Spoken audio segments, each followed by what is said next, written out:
Folks, this is what it's like when you work for a president who tells you to go get the bad guys and stop focusing on other extraneous things not related to law enforcement. This is what happens. We had a great team. I know it's said a lot in this business. It was a team effort. It becomes cliche, but cliches are useful for a reason because they matter. And this was a team effort.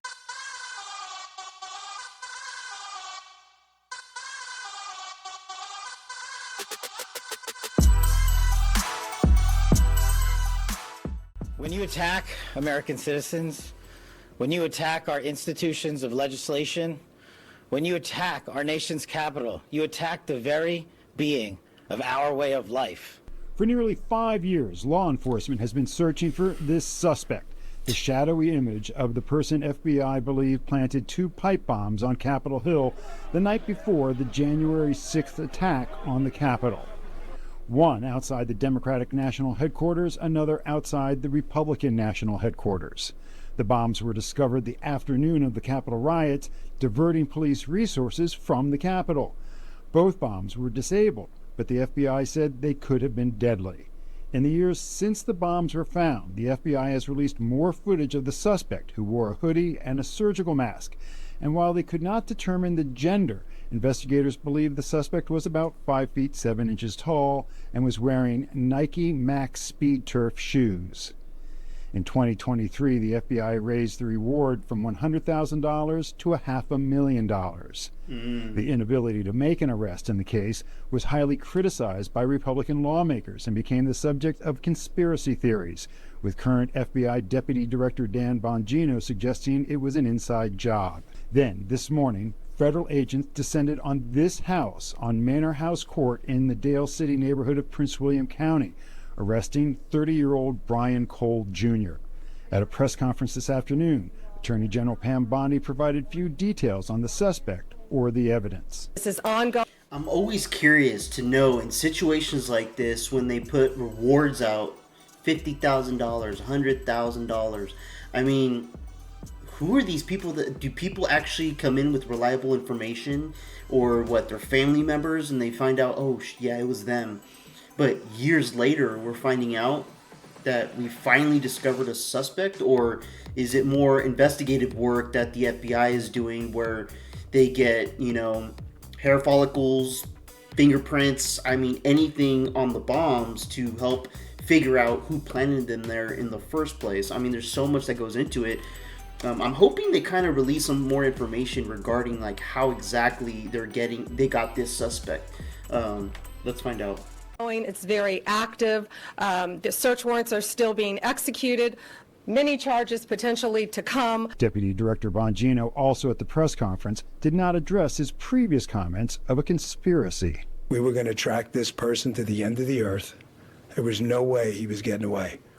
Well, we didn't have to track him to the end of the earth. It wound up in Woodbridge, Virginia.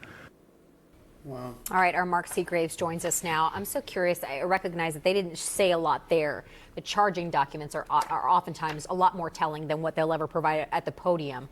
What are you learning? Yeah, we've learned a lot, as a matter of fact. It's a mystery why they didn't give this information out that came out just seconds after that press conference to the court members. But they determined during the investigation that the suspect's height was approximately 5 feet 7 inches tall. Cole is 5 feet 6 inches tall. The suspect was seen in video wearing and adjusting his eyeglasses. Cole wears corrective eyeglasses. The complaint goes on to say that investigators had credit card information, including purchases that Cole made using his bank records from 2019 to 2020. Cole had purchased pipe bomb materials, including pipes, timers, and wires. And even after January 6th, records show he continued to buy bomb-making materials. They also had cell phone records. The FBI triangulated cell phone data, placing Cole's cell phone in the vicinity of the DNC and the RNC at the time frame the bombs were planted. And a license plate reader showed Cole's car in the vicinity at the time the bombs were planted. All right, Mark, certainly a lot of evidence there in the court cases, and we know you'll stay on top of this story. Yep, thanks so much. Mark, thank you. Well, Chapter 4 is over the suspects.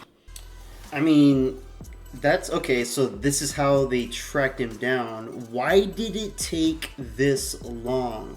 A lot of people are going to have that type of question in this situation because it's been 5 years or so. I mean, that tells everybody that the last administration failed to do any type of investigative work when it comes to situations like this.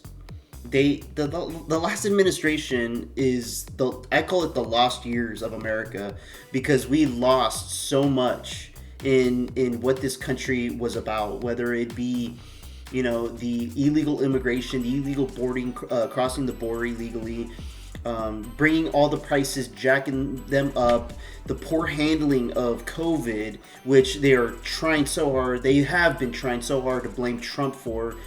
I mean, that was a curveball to the world. The whole world had to respond to this COVID, this virus that all of a sudden came out of nowhere. Nobody knew how to react and how to respond to it. So they created all these different implementations for, you know, staying 6 feet apart, wear a mask, and, you know, it's keeping everybody at home. And that is something, this is something where, you know, when you have a new administration keep coming into our government, even after Trump leaves the White House and we have a new one, we have to make sure that who we elect in this country actually serves the American people in regards to safety, in regards to how much money is in our pockets by the work that we do, and, you know, everything we do in this country as U.S. citizens that contribute to society for this country overall as a team effort. We should be getting rewarded by our government, and we should be protected by our government, and so much more. I'm glad that they're finally doing something about this. Let's see where it goes. You know, let's see if this individual is going to talk and what basically his side of the story. Why did he do this? Home in Dale City, Virginia. It is still a very active scene now, some 8 hours after neighbors told us they heard the commotion begin. It is also where News 4's Mauricio Casillas spent the afternoon speaking with those neighbors. He joins us live now. Mauricio, what have you been able to learn from talking to the people there in that neighborhood? Yeah, well, I can tell you that most of the neighbors that I spoke with here this afternoon tell me that they recognize the suspect, 30-year-old Brian Cole Jr., but the extent of their interactions with him was just kind of waving hi and bye as he walked his dog. Now, you can see behind me, you saw the images from Chopper 4. Let's show you what it looks like live right here as police have blocked off the entrance of Manor Court. This is the cul-de-sac where they're focusing their attention on, but we were able to get a better angle from a neighbor's front yard. Let's show you that video where you could see investigators directly outside the home.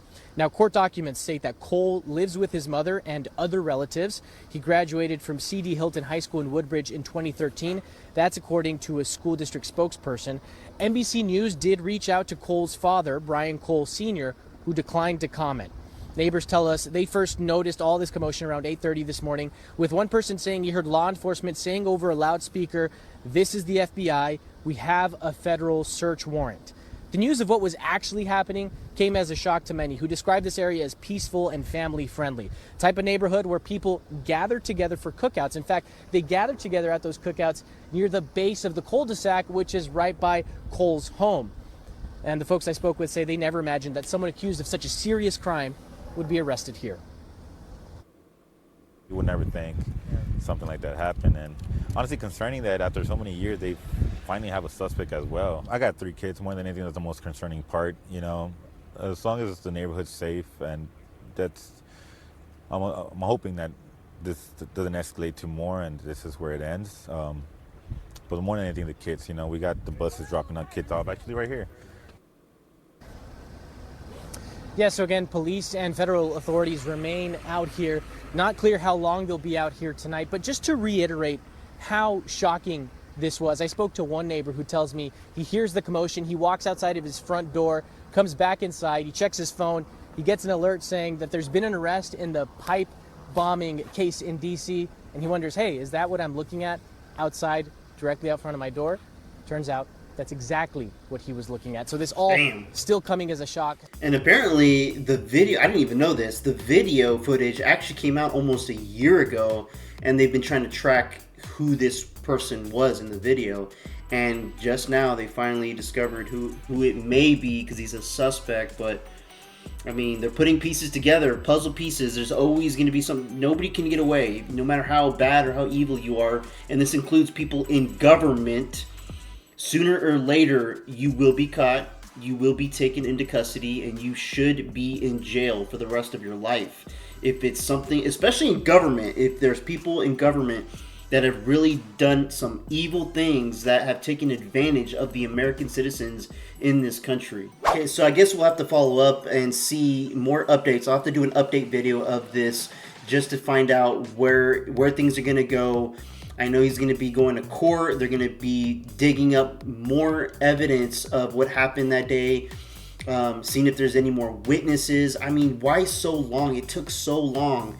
And, you know, everybody up there on the podium has been just praising President Trump because he's the one to actually move the ball forward into figuring out what happened the day before January 6th. And yeah, let's see what happens coming up in a few days. Let me know what you guys think about this video in the comments below. Like and subscribe. I would appreciate it. Till next time, peace out, everybody. This one's for Charlie.